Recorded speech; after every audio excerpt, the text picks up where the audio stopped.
नमस्कार, मी सुवर्ण प्राईम टाईममध्ये स्वागत। आजपासून दीपावलीला सुरुवात झाली आहे।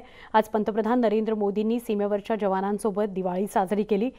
दीपावलीच्या निमित्तानं दुसरीकडे राष्ट्रपती भवनाला रोषणाई करण्यात आलेली होती। तिकडे राज्याचे मुख्यमंत्री उद्धव ठाकरे यांनीही जनतेला दीपावलीच्या शुभेच्छा दिल्या।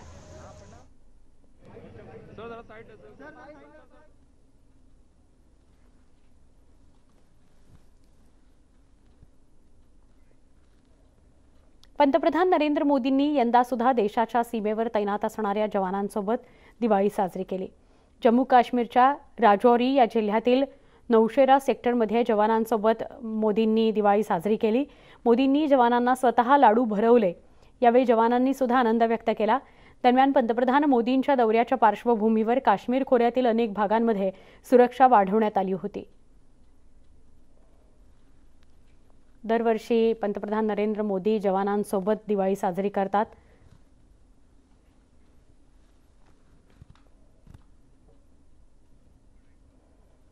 दरम्यान मुख्यमंत्री उद्धव ठाकरे यांच्याकडून दिवाळीच्या शुभेच्छा सगळ्या जनतेपर्यंत पोहोचल्या। त्यांनी ट्विट करत या दिवाळीच्या शुभेच्छा जनतेला दिल्या। तेजोमय प्रकाश पर्व, आरोग्य, सुख समृद्धी घेऊन येवो। राज्यातील जनतेला शुभेच्छा। तेजोमय असा हा उत्सव आपल्या सगळ्यांच्या जीवनात आरोग्य आणि सुख समृद्धी तसंच संपन्नता घेऊन येवो। या अंधाराला भेदून पुढे जाताना अस्वच्छता, प्रदूषण टाळण्याची, पर्यावरणाची काळजी घेण्याची प्रेरणा मिळाली आहे। या सकारात्मक गोष्टी आता आपल्याला आयुष्यभर जपाव्या लागणार आहेत। त्यांचा वसा पुढच्या पिढीला द्यावा लागणार आहे। प्रकाश पर्वात प्रत्येक पणती तिमिराला भेदण्याची जबाबदारी असते। त्याचप्रमाणे आपण सर्व कटिबद्ध होऊया, आरोग्यदायी गोष्टींसाठी पुढाकार घेऊया।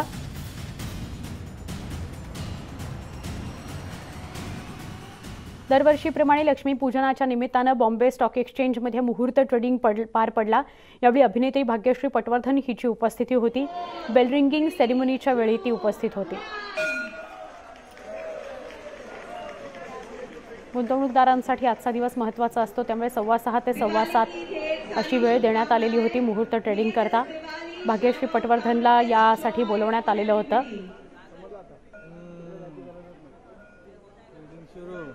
मुहूर्ताचं ट्रेडिंग, मुहूर्ताचं शेअर्सची खरेदी विक्री आजच्या दिवशी केली जाते आणि आजचा दिवस आणि ठरवून दिलेली वेळ ही शुभ असते असं मानलं जातं। दरवर्षी BSE मध्ये लक्ष्मीपूजनाच्या वेळी हा कार्यक्रम पार पडत असतो। सगळे गुंतवणूकदार या विश्वासानं या मुहूर्त ट्रेडिंगमध्ये भाग घेतात की पुढचं पूर्ण वर्ष शेअरमध्ये गुंतवणूकदार जे काही काम करतायत त्यात त्यांची भरभराट होईल।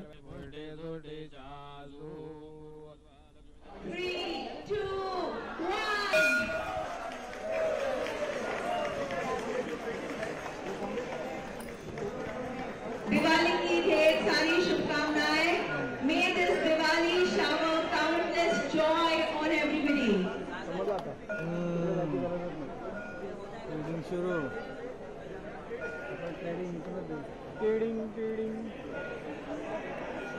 बॉम्बे स्टॉक एक्सचेंजमध्ये मुहूर्त ट्रेडिंग करण्यात आलं 6:15 ते 7:15 दरम्यान।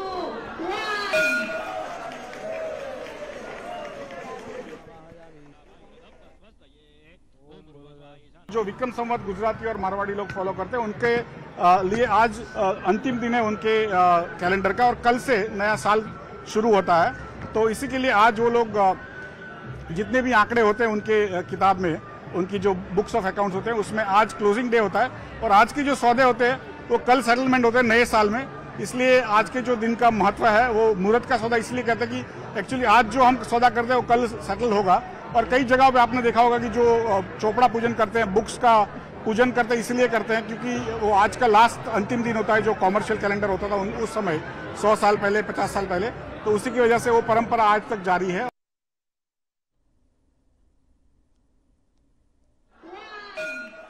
बॉम्बे स्टॉक एक्सचेंजमध्ये मुहूर्त ट्रेडिंग करण्यात आलं।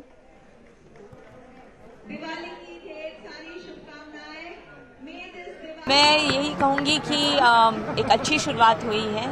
दीपावली है, नए साल की शुरुआत है और स्टॉक्स के बारे में मुझे इतना नहीं पता, लेकिन आज यहाँ पर आकर बहुत अच्छा लग रहा है। यहाँ से थोड़ी थोड़ी टिप्स या थोड़ी थोड़ी जानकारी मैं भी जानना चाहती हूँ और स्टॉक्स में ज़रूर इन्वेस्ट करना चाहती हूँ, क्योंकि कहीं ना कहीं हमें लगता है कि हमारा जो पैसा है जो हम इतनी मेहनत से कमाते हैं सही जगह पर जाना चाहिए और सही इन्वेस्टमेंट के रिटर्न्स होने चाहिए। आज दीपावली उत्सवामधील नरक चतुर्दशी आणि लक्ष्मीपूजन सर्व विठ्ठल भक्तांकरता महत्त्वाचा दिवस मानला जातो। कोरोना व्हायरसमुळे गेल्या 1.5 वर्षांपासून बंद असलेलं विठ्ठल रुक्मिणी मंदिर दर्शनाकरता भाविकांना खुलं झालं। विठ्ठल रुक्माईच्या भक्तांकरता आजच्या या दिवशी तुळस, शेवंती, झेंडू, अष्टर, जरबेरा, कागडा, कामिनी आणि गुलाब या फुलांनी विठ्ठल रुक्मिणी मंदिरात आकर्षक आरास केली गेली। बीडचे विठ्ठल भक्त करण हनुमान पिंगळे यांच्याकडून ही मंदिर सजावट करण्यात आली। दर्शन विठोबात पंढरीचा वास चंद्रभागेसान पंढरीचा वास दापोलीमध्ये ढोल वाजवून आगळ्या वेगळ्या पद्धतीने दिवाळी साजरी करण्यात आली। कोरोनाच्या संकटामुळे गेल्या 2 वर्षांपासून ढोल ताशा मंडळांना आर्थिक संकटात ती सापडलेली होती, मात्र निर्बंध शिथिल झाल्यामुळे परिस्थिती हळूहळू पूर्वपदावर येते। कोरोना रुग्णसंख्येचा आलेखही खालावत असल्याने नागरिक ढोल ताशा पथकांनी एकत्र येत उत्साहात दिवाळी साजरी केली।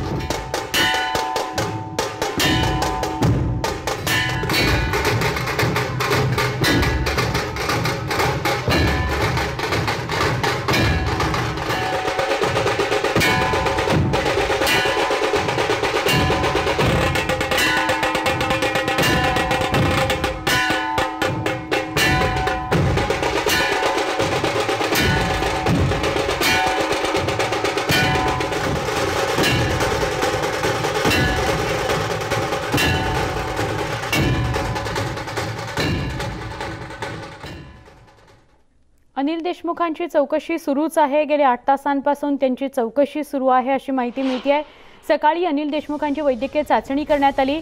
देशमुखांची ईडी कार्यालयामध्ये चौकशी सुरू आहे आणि सध्या वकील इंद्रपाल सिंग सुद्धा ईडी कार्यालयात उपस्थित आहेत। त्यांच्या समोर त्यांच्यासोबत अनिल देशमुखांची चौकशी सुरू आहे अशी माहिती मिळते। दुपारी 1 वाजल्यापासून देशमुखांची चौकशी सुरू आहे।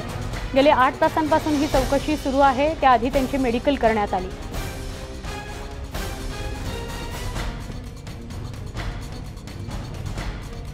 गेली अनेक तास अनिल देशमुखांची ईडी कार्यालयामध्ये चौकशी सुरू आहे। त्याआधी त्यांची मेडिकल सुद्धा करण्यात आली।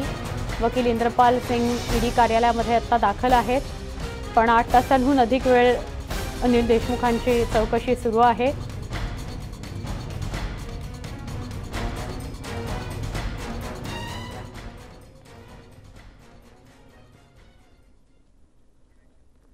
केंद्र सरकारने दिवाळीच्या तोंडावर पेट्रोल डिझेलवरील उत्पादन शुल्कात कपात करत सामान्य नागरिकांना दिलासा दिलाय।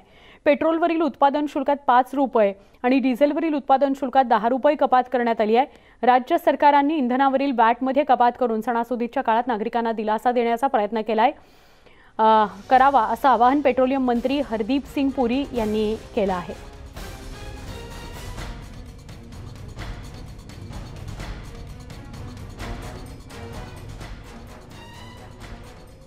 पेट्रोलियम मंत्र्यांनी केलेल्या आवाहनाला प्रतिसाद देत काही राज्यांनी पेट्रोल आणि डिझेलवरील वॅट कमी केलाय।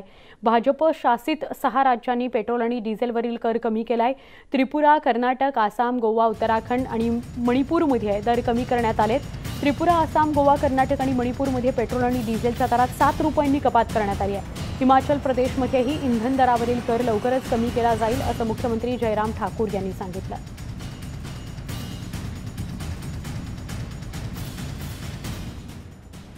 केंद्र सरकारने पेट्रोल आणि डिझेलचे दर कमी करण्यावरून प्रतिक्रिया दिल्यात। केंद्र सरकारने दर कमी केल्यानंतर आता राज्य सरकारने कर कमी करावेत असं आवाहन शेलारांनी केलंय। तर दर किमान 25 रुपये कमी करायला हवे होते। 5 रुपयांची नोट का दाखवता असा टोला शिवसेनेचे खासदार संजय राऊतांनी लगावला। याहीपेक्षा अजून कमी मुंबई आणि महाराष्ट्रातल्या नागरिकांना दरात पेट्रोल आणि डिझेल मिळू शकतं, पण ती दानत, ती भूमिका ही महाराष्ट्राच्या सरकारला घ्यावी लागेल. आंदोलनं करून तोंड लपवता येणार नाहीत. रोज घरोघर जाऊन लोकांची माती भडकवून लोकांना मदत मिळणार नाही. आणि जर लोकांना मदत महाराष्ट्रात आणि मुंबईत करायची असेल तर राज्य सरकारने त्यांच्याकडे येणाऱ्या 40-42% करातील अजून कपात करण्याची भूमिका ही घेतली पाहिजे. मोठं मन दाखवायला मन असावं लागतं ना. मनच नाही तर मोठं मन काय दाखवणार. 5 रुपयाची नोट दाखवताय तुम्ही आम्हाला. किमान 25 रुपये करायला हवी होती, किमान 25 रुपये, आणि नंतर अजून 50 रुपये. 100 रुपये वाढवायचे आणि 5 रुपये कमी करायचे, हे कसलं मोठं मन. मग 100 रुपये डिझेलचं मन भाव वाढवले, हे सुद्धा मोठ्या मनाचं लक्षण आहे का? ज्याचं मन कठोर ते 100-150 रुपये करू शकतात गरिबांसाठी पेट्रोल आणि डिझेल. केंद्रानं केलेली इंधन दरवाढीवरील कपात पुरेशी नसल्याचं मत राष्ट्रवादी काँग्रेसचे नेते नवाब मलिकांनी व्यक्त केलं. ये पूरी तरह से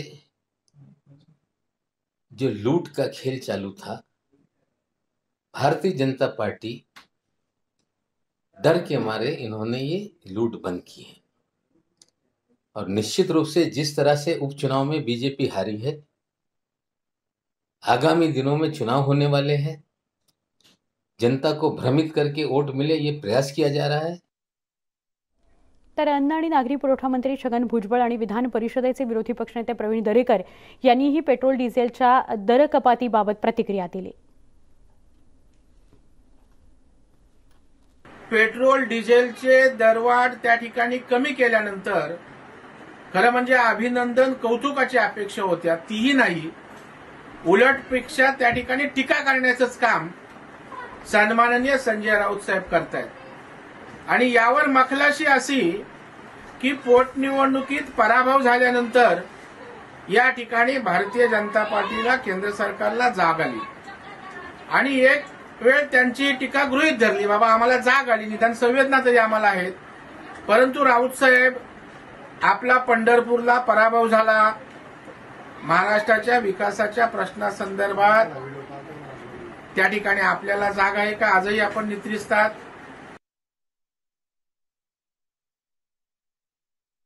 ₹50 बढ़ाओ, 70 रुपया बढ़ाओ, 2 रुपया, 4 रुपया, 5 रुपया कम करो, लोग ताली बजाएंगे.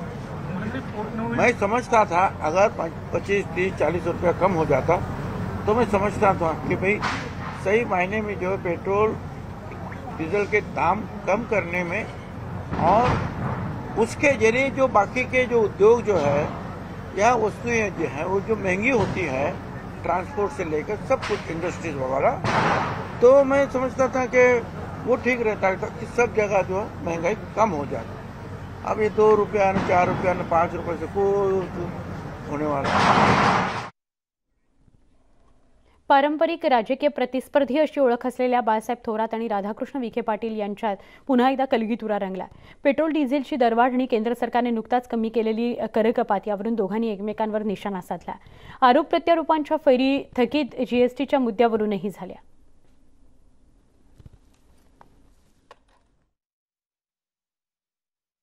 इतके वाढवून ठेवले भाव आणि त्यातून खूप अडचणी तर झालेल्याच आहेत. सर्वसामान्य माणसावर सर्व महागाई पेट्रोल आणि डिझेलमुळे वाढत असते, ही वस्तुस्थिती आहे. तेच आंदोलन करणारे होते, आता ते लपून बसलेले आहेत. उलट आमची अडचण अशी आहे की राज्य शासन अपेक्षा करता, परंतु केंद्र सरकारनं आमचा जीएसटी जो आहे तो अद्याप आम्हाला दिलेला नाही. 50,000 कोटी रुपयापर्यंत जीएसटी थकून ठेवलेले आहेत. आमच्या अडचणी तर आणखी वाढवतंय केंद्र सरकार, त्यांनी त्या अडचणी वाढवू नयेत. मला वाटतं त्यांचा अभ्यास कमी पडलेला दिसतोय. मुळातच असे कोणत्या प्रकारची वस्तुस्थिती नाही आहे. म्हणून म्हटलं ना की राज्याच्या मंत्र्यांचं फक्त एकमेव कार्यक्रम आहे की केंद्राकडे बोट दाखवायचं, पण आपल्या दिव्याखाली अंधार आहे ना. आणि राज्यातल्या मंत्र्यांनी भ्रष्टाचारातून थोडं बाजूला येऊन जनतेच्या प्रश्नाकडे लक्ष दिलं ना, मला वाटतं मोठा दिलासा लोकांना मिळेल. पण ते दुर्दैवाने करत नाही. एकीकडे राज्यात दिवाळी साजरी होत असताना दुसरीकडे राज्यातील एसटी कर्मचाऱ्यांची दिवाळी मात्र काळी दिवाळी साजरी होते, कारण राज्यभर एसटी कर्मचारी आंदोलन करताना दिसून येत आहे। एकीकडे हे आंदोलन सुरू असताना दुसरीकडे मात्र मुंबई हायकोर्टाने एसटी कर्मचाऱ्यांना संप करण्यास मनाई केली आहे। त्यामुळे एसटी कामगार कात्रीत सापडले।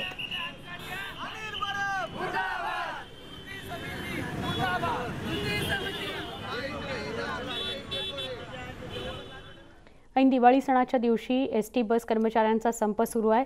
राज्य सरकारने काही अटी मान्य करूनही कर्मचारी संप मागे घेण्यास तयार नाहीत। आता मनसेचे अध्यक्ष राज ठाकरे यांनी या वादात उडी घेतली आहे। राज ठाकरे यांनी राज्याचे मुख्यमंत्री उद्धव ठाकरे यांना पत्र लिहिले आहे आणि एसटी कर्मचाऱ्यांवर सेवा समाप्तीची कारवाई करू नये अशी विनंती केली आहे।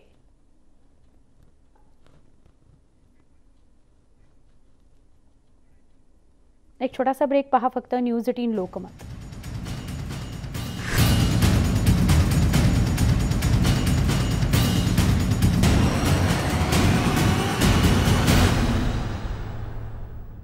शूर आम्ही सरदार आम्हाला काय कुणाची भीती शोधेसी मानवा रावळी मंदिरी पोलीस आम्ही सेवका पुले कर्तव्याचा वसा सद्रक्षणाय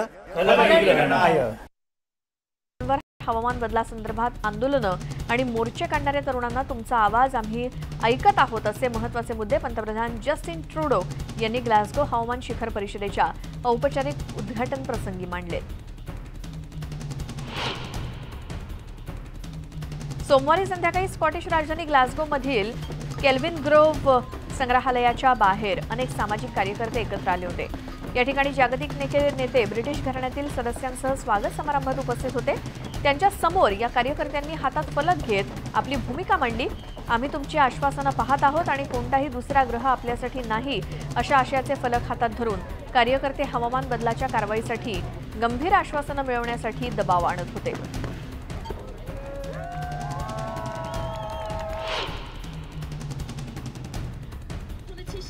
पर्यावरण कार्यकर्ती ग्रेटा थनबर्ग हिनं हवामान परिषदेबाहेर निदर्शकांशी बोलताना अनेक देशांनी पर्यावरणीय समस्या गांभीर्यानं घेण्याचा सोंग घेतल्याचा आरोप केला।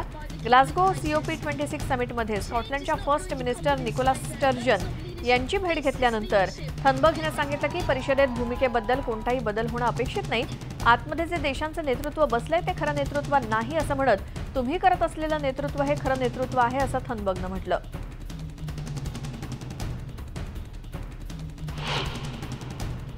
अमेरिकेचे राष्ट्राध्यक्ष जो बायडन यांनी सोमवारी संयुक्त राष्ट्रांच्या परिषदेत मान्य केलं की अमेरिका आणि इतर विकसित देश हवामान बदलाची जबाबदारी घेतील आणि जागतिक तापमान वाढ रोखण्यासाठी या दशकात केलेल्या कृती निर्णायक ठरतील। भावी पिढ्यांना त्रास होण्यापासून रोखणं हे आपलं प्राधान्य असल्याचं बायडन म्हणाले। आत्ताच जर काही कृती आपण केली नाही तर येत्या काळात जे वाईट होईल ते आपल्याला टाळता येणार नाही असं बायडन म्हणाले।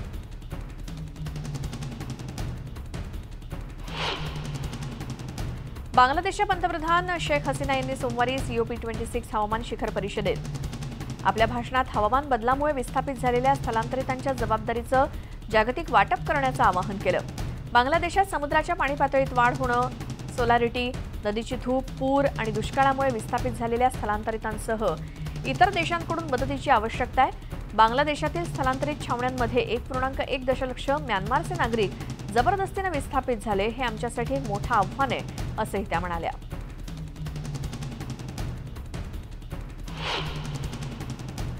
ग्लासगो इथे या वर्षीच्या हवामान शिखर परिषदेच्या औपचारिक उद्घाटन प्रसंगी बोलताना फिजीचे पंतप्रधान फ्रँक बेनिमारामा म्हणाले की हवामान लक्ष्य गाठण्यासाठी अधिक धैर्याची गरज आहे। कोविड-19 प्रवासी निर्बंधांमुळे ग्लासगो येथील हवामान चर्चेत त्यांच्या नेत्यांनी 4 पॅसिफिक बेटांचं प्रतिनिधित्व केलंय। जगाच्या कार्बन उत्सर्जनात केवळ 1% योगदान असूनही बाकी छोटे मोठे देश COP26 हवामान बदल परिषदेत उपस्थित राहू शकले नाहीत।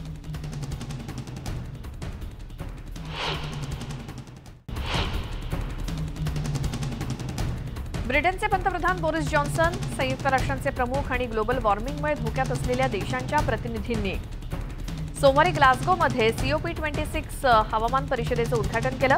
यावेळी अनेक जागतिक नेत्यांनी हवामान बदलासंदर्भात गंभीर स्वरूपाचे इशारे मिळत असल्याचं म्हटलं। बोरिस जॉन्सन यांनी निदर्शनास आणून दिलं की या महत्त्वाच्या परिषदेसाठी जमलेल्या 130 पेक्षा अधिक जागतिक नेत्यांचं सरासरी वय हे 60 पेक्षा जास्त आहे। हवामान बदलामुळे सर्वात जास्त नुकसान झालेल्या पिढ्या अद्याप जन्मलेल्या नाहीत, त्यामुळे आपल्याला हा धोका अधिक गांभीर्यानं घ्यायला हवा असं मत त्यांनी व्यक्त केलं. ग्युटेरस यांनी चीनसारख्या राष्ट्रांसह जगातील प्रमुख आर्थिक शक्तींना अधिक प्रयत्न करण्याचं आवाहन केलं, कारण या देशांचा कार्बन वायू उत्सर्जनात मोठा वाटा आहे.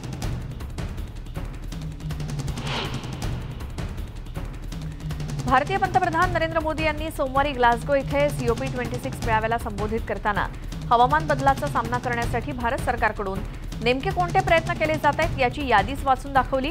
भारत जगाच्या 17% लोकसंख्येचं प्रतिनिधित्व करत असला तरी केवळ 5% जागतिक कार्बन उत्सर्जनासाठी भारत जबाबदार आहे. या मुद्दा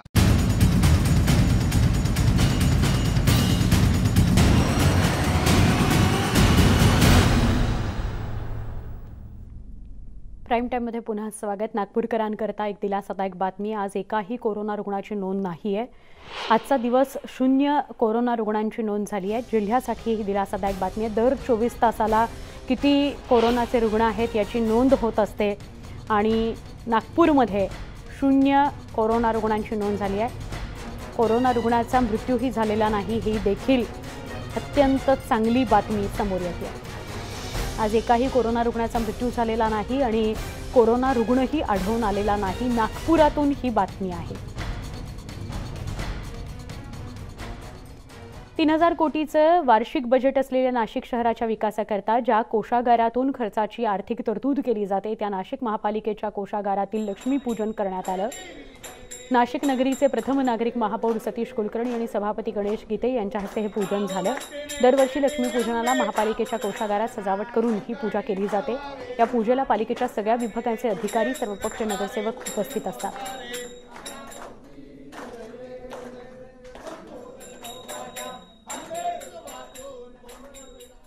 दिवाळी म्हणजे सामाजिक भान जपणाऱ्या दिवाळी अंकांची मैफल. वंचितांनाही या दिवाळी सणाचा आनंद घेण्याकरता अनेक वेगवेगळे प्रयोग होत असतात. असाच एक प्रयोग चांगुलपणाची चळवळ या दिवाळी विशेषांकात करण्यात आलाय. यंदाचं या अंकाचं दुसरं वर्ष आहे. या दिवाळी अंकात तृतीयपंथीयांच्या समस्यांचा आढावा विविध लेखांमधून घेण्यात आलाय. या संदर्भात अंकाचं संपादन शुभांगी मुळे यांनी केलंय.